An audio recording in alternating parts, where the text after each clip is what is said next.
प्रिय छात्रों, आज का टॉपिक है वही पृथ्वी की आंतरिक संरचना। इसी टॉपिक को आगे बढ़ते हुए पहले मैंने क्रस्ट के बारे में आपको बता दिया था। इसी के आगे की तरफ हम लोग बढ़ते हुए मैं थोड़ा सा इसको पीछे की तरफ जा रहा हूँ कि अपने इस टॉपिक को बारे में पहले भी कुछ पढ़ा था और पढ़ने के बाद आधार रखे थे, 2 मॉडल पढ़े थे। उसमें स्पेस के अनुसार था पृथ्वी की 3 परतें पाई जाती है। नंबर 1 सियाल, सीमा, द्वीपे। नंबर 2 दूसरा और पद था जिसमें आंतरिक परत, बाह्य परत इस प्रकार से विभाजित की गई थी। विभिन्न विद्वानों ने अलग अलग मत भी दिए थे और एक मत जो अभी रिसेंट मत जैसे कि अभिनव मत कहते हैं, इस मत के अनुसार पृथ्वी को विभिन्न भागों में डिवाइड कर रखा है और उसी विभाजन का जो आधार जो रहा है अंतरराष्ट्रीय भूभौतिकी व भूगणितीय विभाग विज्ञान या भूगणितीय विभाग या भूगणितीय संस्थान के द्वारा दिया गया एक प्रकार का मत है, जिसमें भूकंपीय तरंगों को आधार मानते हुए उसको विभिन्न परतों में विभाजित किया गया है और उन परतों का जो श्रेणी या उन परतों का जो रूप है वो रूप इस प्रकार से है कि इसमें 3 परतें पाई जा रही है। फर्स्ट क्रस्ट, मेंटल, कोर, यानी कि सबसे ऊपरी क्रस्ट है, उसके मध्य में मेंटल है और उसके सबसे अंतिम भाग में कोर है, यानी कि 0 किलोमीटर से लगाकर 6377 किलोमीटर के बीच के क्षेत्र को मुख्यतः 3 परतों में 3 भागों में विभाजित किया गया है, जिसका मैंने नाम बता ही दिया है, क्रस्ट, मेंटल और कोर। ध्यान रखिए इनका विभाजन भी अलग है, इनका रूप भी अलग है, इनकी कार्यपद्धति अलग है, इनमें पाए जाने वाले चट्टानों का घनत्व अलग है, इनकी डेप्थ अलग है और ये इनका जो स्वरूप भी अलग है। इसी स्वरूप का वर्णन करने ही के लिए ही यह अभिनव मत दिया गया है और इस मत में सामान्यतः सिस्मिक वेव और साथ में रेडियोसिटी, घनत्व, तापमान और अंदर पाए जाने वाले चट्टानों को आधार मानते हुए अंतरराष्ट्रीय भूभौतिकी विज्ञान यानी कि भूभौतिकी अनुसंधान केंद्र और भूगणितीय दोनों को ही आधार माना गया है। ये और इन दोनों के द्वारा प्राप्त तथ्यों, ध्यान रखिए भूभौतिकी और भूगणितीय अर्थ के चारों ओर का जो रेडियस है उसके अनुसार और आंतरिक रूप में किस प्रकार से फिजिकल कंडीशंस क्रिएट हो रही है उसका, इन दोनों फैक्टर्स को आधार मानते हुए सिस्मोलॉजी यानी कि भूकंप विज्ञान में पी एस एल वेव के गमन और उनके प्रवाह मार्ग को आधार मानते हुए कि जमीन का आंतरिक भाग किस प्रकार का है, उसमें कौन सी लेयर्स पाई जाती है, वो लेयर्स किस रूप में है, वो सब इसमें इस टॉपिक में बताया गया है। शुरुआत में यदि आरंभ करते हैं, इस 0 किलोमीटर को मैंने पहले बता दिया था कि यहाँ हम लोग रहते हैं और इस भाग में इस प्रकार की स्थिति पाई जाती है, कुछ भाग गहरे है, कुछ ऊपर है, कुछ नीचे है और इसकी गहराई के अनुसार ये जो रूप ही है इसका भी कहीं पर ये वाली जो जिसे कहते हैं ऊपरी परत जिसे भूपट्टी ये अलग अलग साइज में पाई जाती है। तो यदि इसका आरेख एक थोड़ा सा बेस आधार माना जाए तो 0 से 100 किलोमीटर के संपूर्ण भाग को हम लोग क्रस्ट के नाम से जाना जाते हैं। मतलब यदि यहाँ कोई पृथ्वी का इस पृथ्वी के इस भाग में यदि छेद करेंगे तो ये छेद करने के बाद यहाँ ये 0 है और ये अंदर का 6371 किलोमीटर गहरा भाग है और 6300 किलोमीटर अगला भाग है, यानी कि नॉर्थ पोल और साउथ पोल के दोनों के बीच में लगभग 12600 किलोमीटर का डिफरेंस आ जाता है। कि नॉर्थ पोल को साउथ पोल जाने के लिए जमीन के अंदर यदि हम लोग छेद करेंगे तो 12000 किलोमीटर का हमें छेद करना पड़ेगा। और ऐसा नहीं है कि यदि गोल गेंद हो या गोला हो, उस गोले को यदि हम लोग छेद करेंगे इसमें से वन बाय वन उसके पार करेंगे किसी चीज को, तो नो डाउट उसको आर के पार करने के लिए पर्टिकुलर जगह से निकलना ही होगा। तो वही इसका इसी प्रकार से पृथ्वी का भी यदि हम इस प्रकार से यदि इसको नीचे की तरफ करेंगे तो ये 12,000 किलोमीटर को दबाएगा। अब इस 12,000 किलोमीटर का टुकड़े में मैंने क्या किया, इतना सा टुकड़ा लिया है और इस टुकड़े को ये आपको इस बड़े एक्सपोज के रूप में रखा है। किस प्रकार से रखा है ये, इसमें भी मैंने इसके क्या है कि लेयर्स, जिस प्रकार से प्याज की लेयर्स पाई जाती है ठीक इसी प्रकार इसमें भी लेयर्स पाई जाती है। और लेयर्स का भी रूप है वो 0 से 100 किलोमीटर का एरिया पूरा का पूरा कोर कहलाएगा। फिर 100 से लगाकर 2900 किलोमीटर का एरिया, बीच का एरिया जिसे मैंटल कहते हैं। और तीसरा जो अंतिम जिसे कहते हैं 2900 से लगाकर 6300 किलोमीटर का एरिया, ये कहलाएगा आपके कोर कहलाएगा। ये जो कोर क्रस्ट है, ये क्रस्ट, इस पर महाद्वीप और महासागर पाए जाते हैं। और महासागरों और महाद्वीपों पर जो क्रस्ट का जो रूप है वो अलग अलग है कि यदि यहाँ पर महाद्वीप है और ये महासागर है तो क्रस्ट का जो ऊपर जो जितना भाग है उसकी मोटाई उतनी ही कम है। यानी कि यदि ये महासागर है तो क्रस्ट यहाँ पर पतली है, और ये यदि महाद्वीप है तो ये क्रस्ट यहाँ से यहाँ तक की मोटी है। तो महाद्वीपों पर जो क्रस्ट है वो मोटाई अधिक है और महासागरों पर क्रस्ट की मोटाई कम है। परंतु महाद्वीपों पर जो क्रस्ट का घनत्व है वो कम है और महासागरों पर क्रस्ट का घनत्व वो अधिक है। कारण यहाँ थिकनेस की वजह से घनत्व, थिकनेस कम होने की वजह से चट्टानें प्रेशर या दबाव की वजह से यहाँ भारी तत्वों की चट्टानें पाई जाती है, हैवी बेसाल्टिक चट्टानें पाई जाती है, यहाँ पर ग्रेनाइट हल्की चट्टानें पाई जाती है। तो नो डाउट ये पूरा का पूरा भाग है वो अलग अलग पाएगा। और यदि इसका रूप भी देखें तो जो ये जो प्लेटें हैं, ये क्रस्ट है, ये क्रस्ट विभिन्न प्रकार की प्लेटों से निर्मित है। कुछ हल्की प्लेटें हैं, कुछ भारी प्लेटें हैं। जिसमें महासागर है वो भारी प्लेटों से निर्मित है, वो भारी प्लेटों वाली क्रस्ट है। जिसमें महाद्वीप है वो हल्की प्लेटों वाली क्रस्ट से निर्मित है।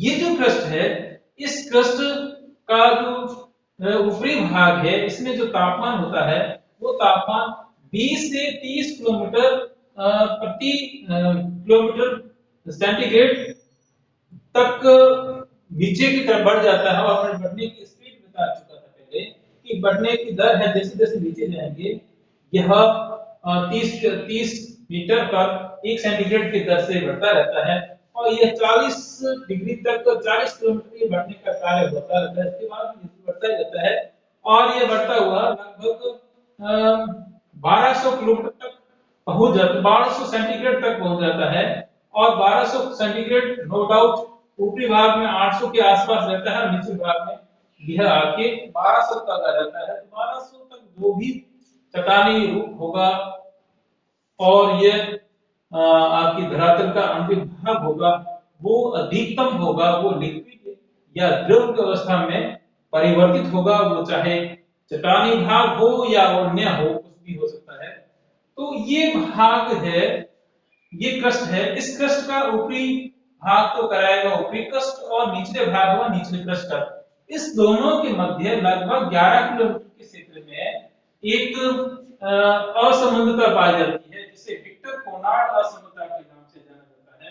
इस विक्टर कोनार्ड असमानता में इस भाग यानी कि ये वाले भाग और ये वाले भाग दोनों के बीच ये दोनों को जोड़ने वाली है। अर्थात इस भाग का घनत्व अलग है और इस भाग का घनत्व अलग है, दोनों के बीच में एक संक्रमण जोन पाया जाता है। तो यह एक किसी का नाम कहा जाता है विक्टर कोनार्ड असमानता पाई जाती है। ये जो ऊपरी क्रस्ट है 2.9 घनत्व के पास पाई जाती है और निचली क्रस्ट है ऊपरी क्रस्ट है वो तो 2.7 के घन के आसपास पाई जाती है, निचली क्रस्ट है वो आपके 2.9 के आसपास पाई जाती है। और ये दोनों के बीच में जिसे कहते हैं संक्रमण जोन कर सकते हैं, या जो तो वो है असमंता भाग, जिसे विक्टर कोनार्ड असमंता के नाम से जाना जाता है। और यहां पर मैंने आपको बताई दिया टेम्परेचर। इसके बाद जो आता है वो आती है मेंटल, यानी कि ऊपरी मेंटल और निचली क्रस्ट। इन दोनों के मध्य लगभग आपके 200 या 100 किलोमीटर मोटाई की एक आपके असमानता पाई जाती है, जिसे कहते हैं मोहरोविसिक असमानता, जो इन दोनों यानी क्रस्ट की सम्मिश्रित और आपके ये ऊपरी ऊपरी ऊपरी मेंटल दोनों के बीच में एक असमानता, मतलब एक ऐसा जोन पाया जाता है जो न तो दोनों के संक्रमण जोन, दोनों को जोड़ने वाला जोन है। इसमें क्या होता है कि ध्यान रखिए, ये जो क्रस्ट है ये बाहरी आवरण है और इसका फैलाव अधिक है, और इसका जो ये जो मेंटल है इसका फैलाव कम है और क्रस्ट का फैलाव ज्यादा है। तो जब पृथ्वी गतिशील रहती है तो गतिशील ये बाहरी वाला भाग ज्यादा मात्रा की स्पीड से घूमता है और पीछे बीच वाला भाग उससे कम स्पीड मात्रा में घूमता है। इस वजह से दोनों के मध्य घर्षण उत्पन्न होता है और इस घर्षण के कारण ये पूरा का पूरा जोन होता है, ये यहाँ पर जो अधिकतम चट्टान है, यहाँ पर जो घर्षण अधिकतम होने की वजह से यहाँ पर क्या होता है, एक ऊर्जा उत्पन्न जोन या हाई, जिसे कहते हैं एटमॉस्फेयर, यहाँ पर जो उष्मा है वो अत्यधिक मात्रा में उत्पन्न होती, क्योंकि ये इसकी स्पीड कम है मेंटल की और क्रस्ट की स्पीड ज्यादा है। तो क्रस्ट दोनों की आपस में घर्षण की वजह से यहाँ पर टेम्परेचर जो ऊपर से लगभग आपके 2000 से 3000 तक हो जाता है। इसके बाद टेम्परेचर धीरे धीरे बढ़ना शुरू होता है, परंतु 1200 से सीधा 2000 से 3000 के बीच में टेम्परेचर एक अत्यधिक मात्रा में बढ़ जाता है। तो ये जो बढ़ने वाला क्षेत्र है, यही बढ़ने वाला क्षेत्र मोहरोविसिक असमंता के नाम से जाना जाता है, या उसके ऊपर वाला भाग, और इसे हम लोग एटमॉस्फेयर के नाम से भी जानते हैं और इसके लो वेलोसिटी जोन के नाम से भी जाना जाता है, क्योंकि वेलोसिटी जो टेम्परेचर की है वो एकदम मतलब एक अलग से जोन का क्रिएट बन जाता है। तो आपकी जितने भी ज्वालामुखी है या आपके जमीन की जो भाग है, अर्थात ये भाग अलग है, ये भाग ठोस है, ये भाग द्रव अवस्था में ठोस भी है, या इसके बीच में एक ऐसा भाग आ जाता है जहां टेम्परेचर यथार्थ मात्रा में तीव्र गति से बढ़ जाता है। तो नो डाउट ये इस भाग में जो चट्टानें होगी तीव्र गति गलित अवस्था में मैग्मा के रूप में या लावा के रूप में होगी, और जब भी इस यहाँ से कभी कभार इसको कहीं टूटे हुए ब्रेक वाले एरिया मिल जाते हैं, ये लावा यहाँ से निकलना आरंभ हो जाता है। और कभी कभार इस भाग में भूकंप हो जाता है, तो भूकंप भी डिपेंड करेगा कि वो भूकंप कितना डेप्थ में आता है और उस डेप्थ के बाद वो किस मार्ग, जो प्रवाह तरंगे हैं वो किस मार्ग को और किस रूप में आगे की तरफ प्रवाहित होती है, वो भी डिपेंड करता है। तो ये एक दोनों के बीच का मोहरोविसिक असमता पाई जाती है। इस मोहरोविसिक असमता के बाद जो अगला नंबर आता है वो आता है आपके मेंटल का आता है, और इस मेंटल को भी दो भागों में डिवाइड कर रखा है, ऊपरी मेंटल और निचली मेंटल। और इस मेंटल में भी सामान्यतः चार छोटी छोटी परतें पाई जाती हैं। फर्स्ट है गुटेनबर्ग चैनल, जो कि गुटेनबर्ग महोदय के द्वारा एक भाग का निर्माण किया, जो कि लगभग 200 इसके ठीक नीचे मोहरोविसिक परत से नीचे 401 410 किलोमीटर के आसपास का जोन है, और यहाँ पर एक संक्रमण जोन पाया जाता है जो कि एक चैनल है, और इसका जो यहाँ पर घनत्व 2.7 के आसपास पाया जाता है।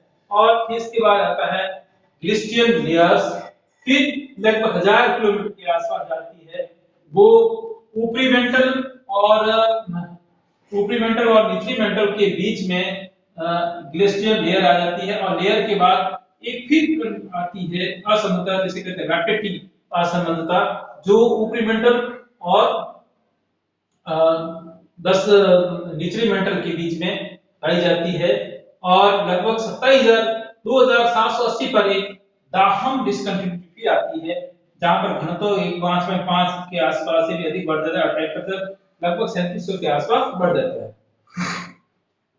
इसके बाद अगला जोन आ जाता है ये पूरा का पूरा जोन है वो यहाँ पर दोनों में अलग अलग फर्क आ जाता है कि निचली क्रस्ट का जो घनत्व है 4.7 से लगाकर 5 पॉइंट समथिंग के आता है, और जबकि निचली क्रस्ट का जो 5.5 से लगाकर लगभग आपके 9 के आसपास यह पहुंच जाता है।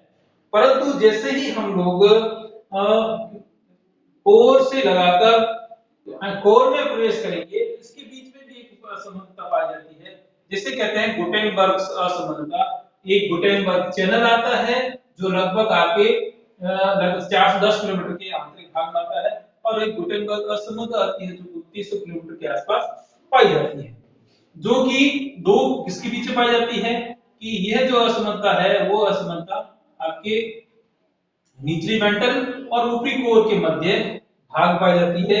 और यहाँ पर भी भूतापीय ऊर्जा उत्पन्न होती है। यहाँ पर भी वही बात आती है कि ये जो मेंटल का एरिया अधिक है और कोर का एरिया कम है, जो अर्थ रोटेट करती है तो ये भाग पीछे रह जाता है, ये भाग अलग चला जाता है। तो जब अलग चला तो दोनों के बीच घर्षण होता है, और घर्षण होने से यहाँ पर जो उत्पन्न होती है वो विद्युत चुंबकीय ऊर्जा या विद्युत चुंबकीय प्रवाह उत्पन्न होता है, जो कि मैग्नेटिक वेव, जो उत्तरी ध्रुव या दक्षिण ध्रुव जिस प्रकार से मैग्नेटिक वेव्स निकलती है वो वेव्स यहाँ पर निकलती है। परंतु ये पूरा का पूरा भाग अत्यधिक दबाव, अत्यधिक प्रेशर और तापमान के साथ साथ यह ऐसा जोन क्षेत्र है जहां पर घनत्व भी अत्यधिक मात्रा में बढ़ जाता है, जो घनत्व 12 से लगाकर और आंतरिक इनर कोर में जाके 17 तक के आसपास पहुंच जाता है। और इन दोनों के मध्य भी एक ट्रांजिशन जोन है, संक्रमण जोन है, जो इसकी विशेषता इस विशेषता तो ये जो पूरा का पूरा इससे आगे की तरफ जाएंगे, यानी यहाँ से यहाँ तक जाएंगे तो लोहे की मात्रा में बढ़ती जाएगी। लोहे की मात्रा बढ़ने से क्या होगा, घनत्व भी बढ़ता जाएगा, और लोहे जहां जितना लोहा जितना अधिक होगा घनत्व उतना ही अधिक होगा। तो नो डाउट ये पूरा पूरा 17 से 12 वाला भाग ये अधिकतर लोहे की मात्रा वाला ही भाग है, और लोहे की मात्रा अधिक होने के कारण चट्टान अधिक ग्रेविटिविटी या जिसे कहते हैं आप गुरुत्वाकर्षण के शक्ति की वजह से ये आपस में और अधिक डेप्थ या डेंस पाई जाती है, और डेंस के साथ साथ लोहे की मात्रा की वजह से यह पूरा आयतन द्रव्यमान कम है और द्रव्यमान अधिक है, आयतन कम है, और इस वजह से यह दोनों बहुत अव्याप्त मात्रा पाई जाती है। तो ये इस पूरा का पूरा इसमें 12 से 17 नो डाउट ये तो अंदर की तरफ टेम्परेचर अंदर जैसे जैसे हम लोग अंदर की तरफ जा रहे हैं टेम्परेचर में बढ़ोतरी है, और जिसका आपके घनत्व में भी बढ़ोतरी हो रही है। तो घनत्व बढ़ोतरी के साथ और साथ में ये दबाव भी इसी प्रकार से क्रमशः तीनों बढ़ रहा है। तापमान बढ़ रहा है, तापमान में भी बढ़ोतरी है अंदर की तरफ, और घनत्व में भी बढ़ोतरी हो रही है, और दबाव में भी बढ़ोतरी है। और दबाव में बढ़ोतरी के पीछे क्या पाया जाता है, ग्रेविटी पावर्स या प्रेशर। घनत्व के पीछे क्या दबाव पाया जाता है कि अंदर पाए जाने वाले चट्टानें, और टेम्परेचर के पीछे जो इफेक्ट पा रहा है वो एक तो इसके अंदर पाए जाने वाला यूरेनियम, थोरियम वगैरह इन पदार्थों की मात्रा, साथ में जो दोनों चट्टानों के बीच में या दोनों जो संक्रमण जोन है दोनों के, चाहे क्रस्ट और कोर के बीच में, क्रस्ट और मेंटल के बीच में हो, या कोर हो या आपके कोर हो या फिर मेटल के बीच में, ये ऐसे जोन है जो दोनों के बीच में घर्षण की वजह से यहाँ इलेक्ट्रोमैग्नेटिक ऊर्जा का उत्पन्न होता है। और ये ऊर्जा होती है हमें जमीन पर दो रूपों में मिलती है, संघनन और संवहन रूप में। तो इसको जमीन में यह संवहन रूप, प्रोसेस संवहन के रूप में, संवहन क्रिया में, और दूसरी है संघनन क्रिया में। संघनन क्रिया में कि जो कण आपस में धीरे धीरे जैसे जैसे ये कण है और ये संवहन इस प्रकार से, ये कुछ चट्टान है, इस चट्टान में मान लीजिए यहाँ पर हीट है, तो हीट इस कण को गर्म करेगी, फिर धीरे धीरे सभी कणों को गर्म करते हुए ये आगे की तरफ प्रवाहित होती है। तो ये संघनन प्रोसेस कहलाती है कि ऊर्जा का विभिन्न कणों को गर्म करते हुए वो आगे की तरफ, चाहे वो पानी हो, चट्टान हो, या किसी रूप में हो सकता है। और संवहन की क्रिया होती है जैसे कोई चीज रोड जल रही है, और इस रोड से जलती हुई जो हमें वेव्स मिलती है वो उस दोनों रूप में मिलती है। तो ऊर्जा तो जमीनी जिसे कहते हैं भूतापीय ऊर्जा, और ये हमें दोनों रूप में जमीन को प्राप्त है। अब यदि यहाँ का टेम्परेचर 1200 के आसपास है, यहाँ का 3700, तो ये ऊर्जा तो नो डाउट उच्च दाब से कम दाब की ओर मतलब उच्च ऊर्जा से कम मतलब गर्म से ठंडे की ओर आगे की प्रवाहित हो रही है, और साथ ही डिपेंड करेगी किस प्रकार के प्रवाह मार्ग किस प्रकार का है, तो इस प्रकार से ऊर्जा का आगे प्रवाह आगे की तरफ वो बढ़ोतरी होती है। इसी प्रकार ये जो जोन होता है ये हाइपर सेंसिटिव जोन होता है, जहां पर सर्वाधिक आपके भूकंप कराते हैं। अब ये भूकंप को जहां पर मान लीजिए भूकंप यहाँ पर उत्पन्न हुआ है, तो ये भूकंप की जो लेयर्स होती है वो चारों तरफ इधर इधर और इधर दोनों तरफ डिपेंड करेगी। अब होता क्या है कि पीएसएल तीनों वेव्स है, इन वेव्स का मार्ग पे डिपेंड करती है। यदि पी वेव के मार्ग में लिक्विड या प्रकार की या आपकी द्रव्य अवस्था में, तो उसकी स्पीड कम होगी या वो आपको पार नहीं कर पाएगी। जबकि यदि इसके मार्ग लिमिटेड लिक्विड में है तो उसकी स्पीड कम होगी, और यदि ठोस में उसकी स्पीड ज्यादा होगी। तो ऐसा नहीं, इसीलिए मैंने क्या कि मान लीजिए यहाँ का भूकंप उत्पन्न होता है, तो ये भूकंप कितने महसूस किया जाता है, इसकी स्पीड कितनी रही है, और कितने कितने समय में वो प्रवाहित हुई है, और कितने इसको यहाँ से यहाँ आने में उसे कितना टाइम लगा है, तो वो उस स्पीड और साथ में आने की गति से दोनों का आकलन कर सके, बता सकते हैं आंतरिक भाग किस प्रकार का। तो सामान्यतः पृथ्वी की आंतरिक संरचना इस रूप में पाई जाती है। कोर, क्रस्ट, मैंटल और कोर, इसके बीच में ये आपकी त्रिकोणाकार जो कि ऊपरी क्रस्ट और निचले क्रस्ट के बीच पाई जाती है। गुटेनबर्ग चैनल जो कि आपके ग्लेशियल लेयर और आप ये मोहरोविसी के बीच पाई जाती है। मोहरोविसी ऊपरी क्रस्ट, ऊपरी मेंटल और निचली क्रस्ट के बीच पाया जाता है। फिर है रैफेटिसिमा जो कि ऊपरी दोनों के बीच में ऊपरी मेंटल और निचली मेंटल के बीच पाई जाती है। फिर दाहम, फिर इसी प्रकार से गुटेनबर्ग असमानता जो ऊपरी कोर और निचली मेंटल के बीच आ जाती है। और ये ट्रांजिशन जो और इनका यह एक प्रकार का खाता है जो इसके सामने हमने प्रस्तुत किया। यहाँ पर जाके आपका पृथ्वी की आंतरिक संरचना का पूरा टॉपिक यहाँ पर समाप्त होता है।